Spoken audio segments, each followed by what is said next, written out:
எல்லாருக்கும் வணக்கம். This is Kaladevi. Welcome back to my channel. After long days என்னோட routine vlog தான் இப்போ உங்களுக்கு நான் ஷேர் பண்ணிக்க போகிறேன்.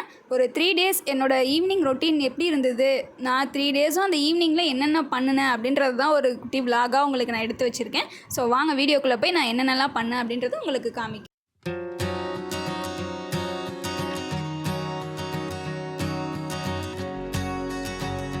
டெய்லியுமே எங்கள் வீட்டை பொறுத்த வரைக்கும் எப்படி அப்படின்னா, மார்னிங்கும் அந்த ஈவினிங்கும் நமக்கு சட்னி டிஃபனுக்கு வந்து என்ன சட்னி பண்ணலாம், இல்லை குழம்பு பண்ணலாம் அப்படின்ற ஒரு பெரிய ஒரு கொஸ்டின் மார்க் இருக்கும்.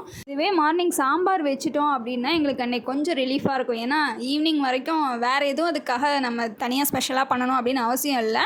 சரி, சப்போஸ் தேவைப்பட்டது அப்படின்னா குட்டியாக தேங்காய் சட்னி, அந்த மாதிரி வேர்க்கடலை சட்னி, இது மட்டும் வச்சுக்கிட்டா போதும். ஸோ சாம்பார் வைக்கல அப்படின்னா நம்ம தனியாக அதுக்குன்னு ஒரு சட்னி ஏதாவது ரெடி பண்ணணும். ஸோ ஈவினிங் வந்து இன்றைக்கி ஏதாவது சட்னிக்கு பதிலாக பச்சைப்பருப்பு சாம்பார் வச்சிடலாம். ஸோ நைட்டு வச்சுட்டோம் அப்படின்னா காலையிலையும் அது நல்லாயிருக்கும். ஃப்ரிட்ஜில் எடுத்து வச்சுட்டு நாங்கள் ரீயூஸ் பண்ணிக்குவோம். ஸோ இந்த பச்சைப்பருப்பு சாம்பார் ரொம்ப சிம்பிளாக இருக்கும். ஸோ நம்ம டக்குன்னு எங்கேயாவது வெளியில் கிளம்பணும் அப்படின்னாலும் ஸோ நம்ம ஈஸியாக இதை ப்ரிப்பேர் பண்ணிட்டு போயிட்டே இருக்கலாம். இதுக்கு வந்து வேகிற டைம் மட்டும்தான், மற்றபடி எதுவுமே கிடையாது. ஸோ நான் எப்படி பண்ணுறேன் அப்படின்னு உங்களுக்கு காமிக்கிறேன். நீங்களும் அதை ஃபாலோ பண்ணி கற்றுக்கோங்க.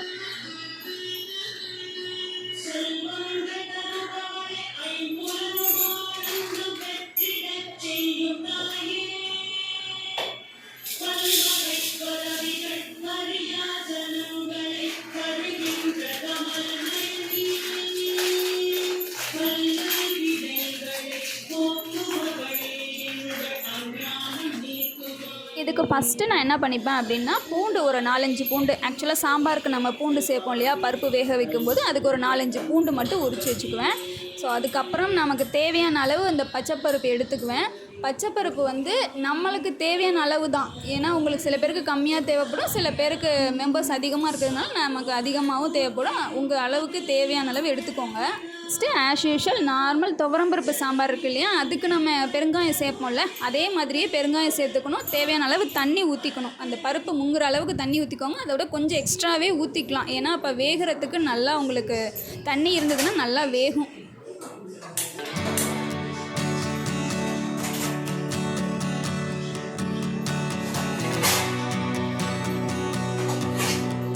நெக்ஸ்ட்டு பருப்பு வேக வைக்க ஸ்டார்ட் பண்ணும்போதே நம்ம ஒரு சின்ன சைஸு புளி எடுத்துக்கலாம். ஸோ அதை ஊற வச்சிடணும். ஏன்னா லாஸ்ட்டாக நம்ம புளி அதில் ஆட் பண்ணுவோம். அதனால் இப்போயே நம்ம ஊற வச்சிட்டோம் அப்படின்னா நமக்கு நல்லாவே ஊறிடும்.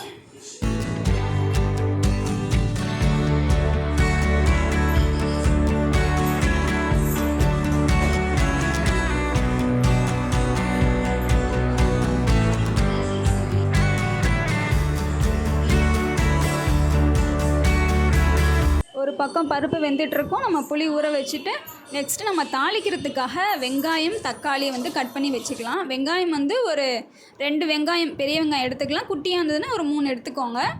அப்புறம் ஒரு தக்காளி வந்து ஒரே ஒரு தக்காளி போதும்.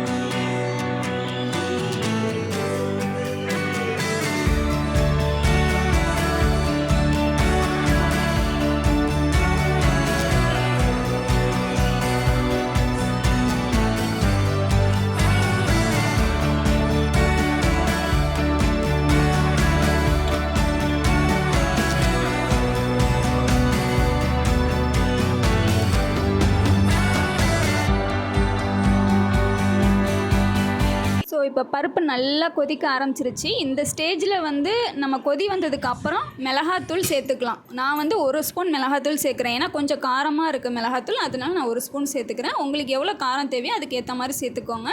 அப்புறம் தேவையான அளவு உப்பு சேர்த்து நம்ம நல்லா கொதிக்கிட்டோம். அது நல்லா மலர்ந்துடும், அந்த பூ மாதிரி மலர்ந்துடும் அந்த பருப்பு. ஸோ அது வரைக்கும் நம்ம வெயிட் பண்ணலாம். ஸோ நல்லா அது வேகட்டும் அப்படின்னு சொல்லிவிட்டு அதுக்குள்ளே நம்ம துணி மடிக்கிற ஒர்க் முடிச்சிடலாம் அப்படின்னு அங்கே போயிட்டேன்.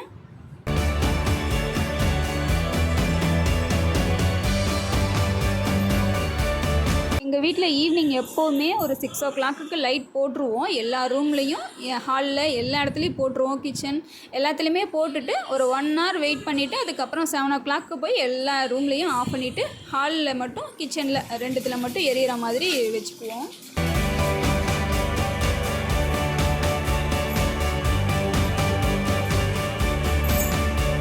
வடிக்கிறதுக்காக எடுத்து வச்சுட்டு அப்புறம் லைட் எல்லாம் ஆஃப் பண்ணிவிட்டு வரத்துக்குள்ளே நல்லாவே பருப்பு வெந்துருச்சு. இப்போ தாளிச்சிடலாம் அப்படின்னு சொல்லிட்டு ஒரு பக்கம் வந்து குட்டி கடாயை வச்சுட்டு அதில் கடுகு, உளுத்தம்பருப்பு, அப்புறம் கருவேப்பிலை போட்டுட்டு கடுகு வெடித்ததுக்கப்புறம் வெங்காயம் போட்டு நல்லா வதக்கிட்டு, வெங்காயம் வதங்கினதுக்கப்புறம் தக்காளி போட்டு வதக்கிட்டு அதை அப்படியே தூக்கி நம்ம அந்த சாம்பாரில் கலந்துட வேண்டியது தான். ஸோ அதுக்கப்புறம் கொதிக்க வைக்கணும்.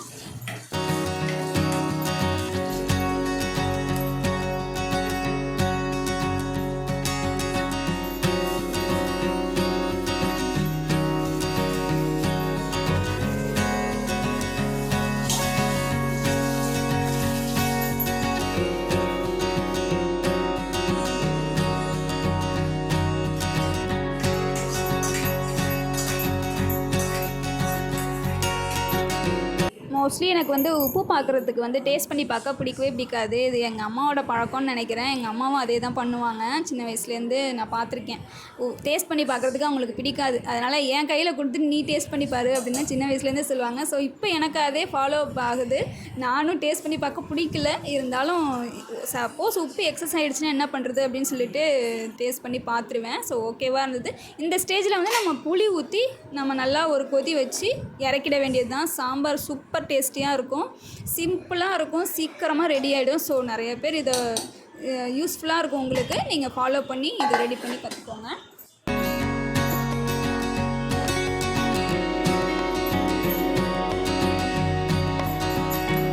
அப்புறம் இன்னொரு ஹேபிட் எனக்கு இருக்குது. கிச்சனுக்குள்ளே நான் என்ட்ரு ஆகும்போது கிச்சன் க்ளீனாக இருந்தால் தான் எனக்கு சமைக்கிறதுக்கு பிடிக்கும். ஸோ எங்கே பரப்பி வச்சுருந்தாங்க அப்படின்னா நான் எல்லாத்தையும் எடுத்து சிங்கில் போட்டுட்டு அந்த இடத்த தொடச்சி க்ளீன் பண்ணிவிட்டு அப்புறம் தான் ஸ்டார்ட் பண்ணுவேன். எனக்கு அப்போ தான் ஒரு பாசிட்டிவாகவே தோணும் சமைக்கிறதுக்கு. நெக்ஸ்ட்டு சமைச்சு முடிச்சுட்டு ரிட்டன் வரும்போதும் நான் அந்த சதறி இருக்கும் இல்லையா, அந்த எண்ணெய் எல்லாம் சதறி இருக்கும்ல, அதெல்லாமே வந்து நான் ஃபுல்லாக க்ளீன் பண்ணி வச்சுட்டு பர்ஃபெக்டாக வச்சுட்டு தான் நான் வெளியில் வருவேன். அப்போ தான் பார்க்குறதுக்கும் நீட்டாக இருக்கும்.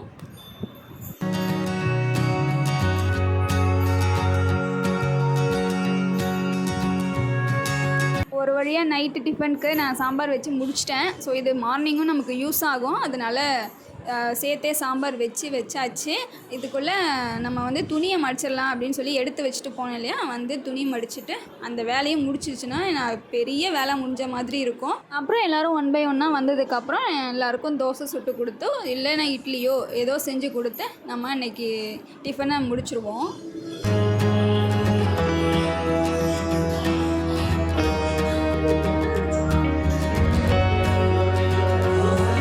நாங்கள் வந்து குடிக்கிறதுக்கு கேன் தண்ணி தான் யூஸ் பண்ணிகிட்ருக்கோம். ஸோ இது வந்து வீக்லி நம்ம வாங்குகிற மாதிரி இருக்கும்.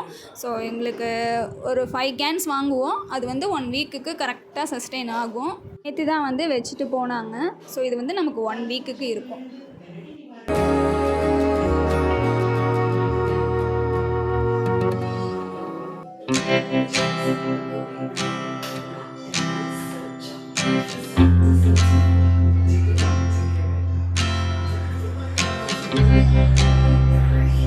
ரொம்ப நாள் கழித்து சென்னையில் பயங்கர மழை பெஞ்சுது. அந்த பயங்கர காற்று சுழட்டி அடிச்சுது.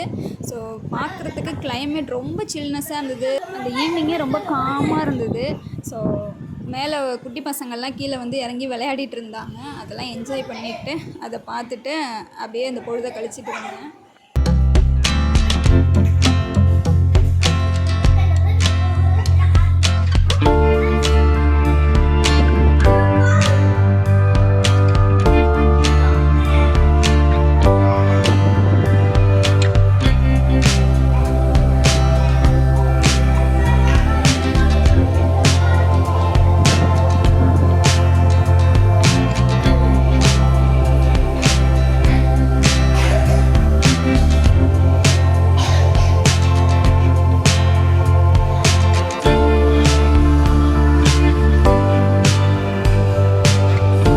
மழையெல்லாம் ரசித்து முடிச்சுட்டு ஒரு 8 மணி போல் எனக்கு கொஞ்சம் பசி எடுக்க ஆரம்பிச்சிருச்சு. ஸோ இன்றைக்கி எங்கள் வீட்டில் வந்து டிஃபன் வந்து தோசை ஊற்றிக்கிட்டோம்.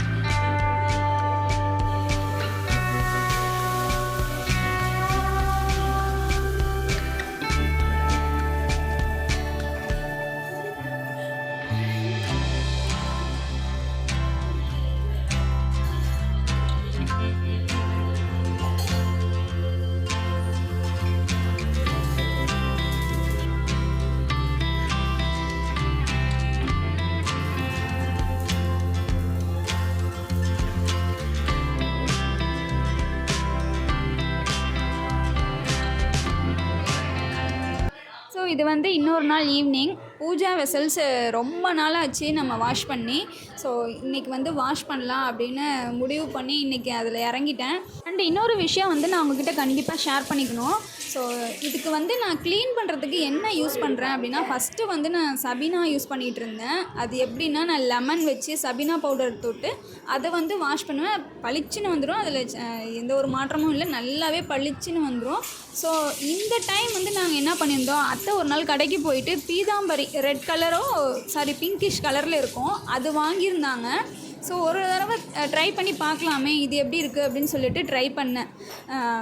ரொம்ப அமேசிங்காக இருந்ததுங்க. நான் சீரியஸாக சொல்கிறேன். ஜஸ்ட்டு ஒரு ஸ்க்ரப்பர் எடுத்துக்கிட்டு அதில் டிப் பண்ணி ஸோ அதை வாஷ் பண்ணோம் அப்படின்னாலே நல்லா பளிச்சுன்னு வந்துடுது. நீங்கள் வீடியோவில் பார்த்தா உங்களுக்கே தெரியும், பயங்கரமாக ஒர்க் அவுட் ஆச்சு.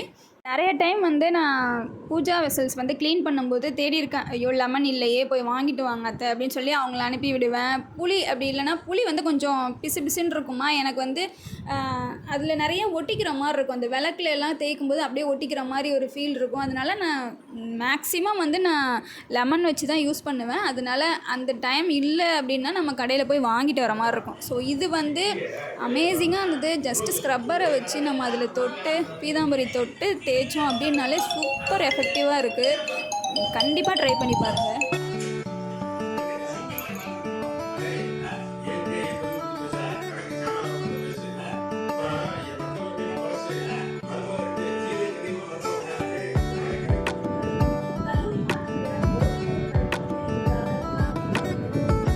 ஸோ இன்றைக்கி ஈவினிங் வந்து விளக்கு வச்சுட்டு அதுக்கப்புறம் ஸ்டார்ட் பண்ணேன் மற்ற ஒர்க்ஸ்லாம். அதுவும் 1 வீக்காக வந்து விளக்கே வைக்காமல் அப்படியே விட்டு போச்சு. ஏன் அப்படின்னா பீரியட்ஸ் ஆகிடுச்சு. அதுக்கப்புறம் வந்துட்டு எங்கள் அத்தையோட சைடில் ஒரு டெத்து. ஸோ அதனால ஃபுல் வீக் வந்து நம்ம விளக்கே ஏற்றலை. ஸோ ரொம்ப பிளாக் ஆகிடுச்சு விளக்கெலாம். ஸோ அதுக்கப்புறம் இன்றைக்கி தான் ரொம்ப நாள் கழித்து இன்றைக்கி வந்து விளக்கெலாம் நல்லா வாஷ் பண்ணிவிட்டு அதுக்கப்புறமா இன்றைக்கி ஏற்றினதுக்கப்புறம் தான் விளக்கேற்றினதுக்கப்புறம் தான் கொஞ்சம் சாட்டிஸ்ஃபைங்காக இருந்தது. வீடே கொஞ்சம் பாசிட்டிவ் வைப்ஸோடு இருந்த மாதிரி இருந்தது.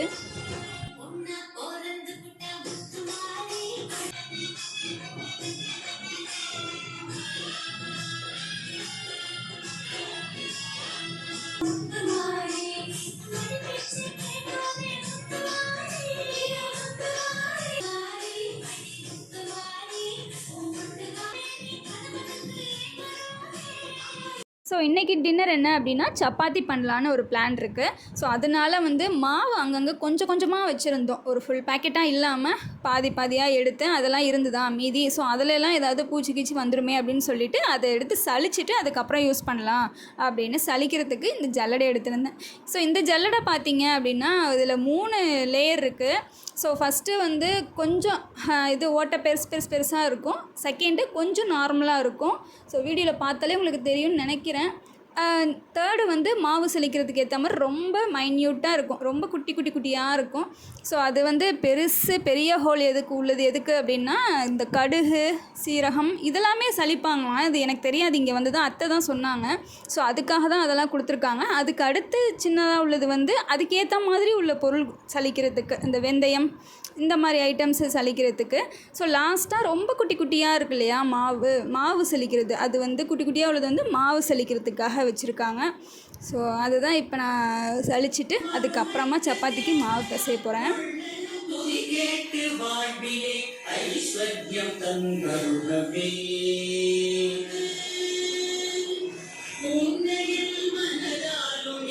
நான் டிஃபனுக்கு ரெடி பண்ணிகிட்டு இருந்தேன். ஸோ அந்த சைடு பார்த்திங்கன்னா அத்தை வந்து மாவு அரைக்கிறதுக்காக கிச்சனில் வேலையாக இருந்தாங்க, பிஸியாக இருந்தாங்க. ஸோ மாவு வந்து எங்ககிட்ட இந்த மாதிரி குட்டி கிரைண்டர் தான் இருக்குது. ஆக்சுவலாக இது என்னோடய மேரேஜ்க்கு எனக்கு வீட்டில் கொடுத்தது. ஸோ அதுதான் நாங்கள் யூஸ் பண்ணிகிட்ருக்கோம். இதில் எப்படின்னா கொஞ்சம் அதிகமாக போட்டாலே கொஞ்சம் ஹீட் ஆகிடுது. அப்பப்போ நிறுத்தி போட வேண்டியதாக இருக்குது. ஸோ அதுக்கப்புறம் என்ன அப்படின்னா, இதில் மாவு என்ன தான் இந்த இது மூடி வச்சாலும் சுற்றும் போது அப்படியே தெரிச்சிருது. ஸோ அதில் பார்த்தீங்கன்னா அது ஒரு ட்ராபேக்காக இருக்குது. ஸோ மாவு அரைச்சி முடிச்சதுக்கப்புறம் ஃபுல்லாக அதையும் க்ளீன் பண்ணி ஆகணும். அதுக்கப்புறம் கீழே கவுண்டர் டாப் இருக்குல்ல, அது மேலே தானே வச்சு செய்கிறோம். அதுலேயும் ஃபுல்லாக எல்லா இடத்துலையுமே ஸ்ப்ரெட் ஆகிருக்கும் மாவு. அதெல்லாம் ஃபுல்லாக தொடச்சிட்டு அதுக்கப்புறம் தான் நம்ம யூஸ் பண்ண முடியும் கிச்சனை. அந்த மாதிரி இருக்கும். மற்றபடி ஓகே, நல்லா தான் இருக்குது. நம்ம லோடு நிறையா போடும்போது மட்டும்தான் ஹீட் ஆகிடுது கிரைண்டர்.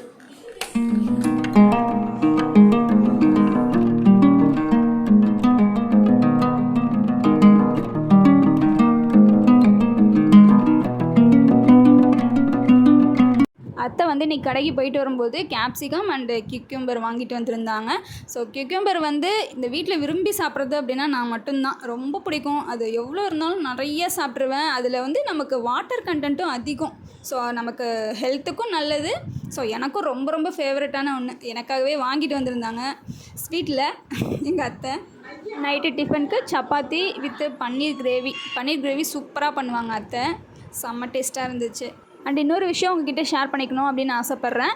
என் ஹஸ்பண்ட்க்கு கிரிக்கெட் அப்படின்னா ரொம்ப ஃபேவரெட்டு, ரொம்ப ரொம்ப பிடிக்கும் அவங்களுக்கு. ஸோ அதில் இன்றைக்கி வந்து மேட்ச் விளையாண்டுட்டு வந்து மேன் ஆஃப் த மேட்ச் வாங்கியிருக்காங்க. ஸோ அதனால் அவங்க ரொம்ப ஹாப்பியாக இருந்தாங்க. நானும் பயங்கர ஹாப்பி. அண்ட் இந்த மாதிரி நிறைய டைம் கூட மேன் ஆஃப் த மேட்ச் வாங்கி வச்சுருக்காங்க. That's all about this video. என்னோடய 3 days ரொட்டீனை உங்களுக்கு நான் ஷேர் பண்ணிட்டேன். ஸோ இந்த வீடியோ உங்கள் எல்லாேருக்கும் பிடிச்சிருக்கும் அப்படின்னு நினைக்கிறேன். இன்னொரு இன்ட்ரெஸ்டிங்கான வீடியோவில் உங்கள் எல்லோரையும் மீட் பண்ணுறேன். தேங்க்யூ. பாய்.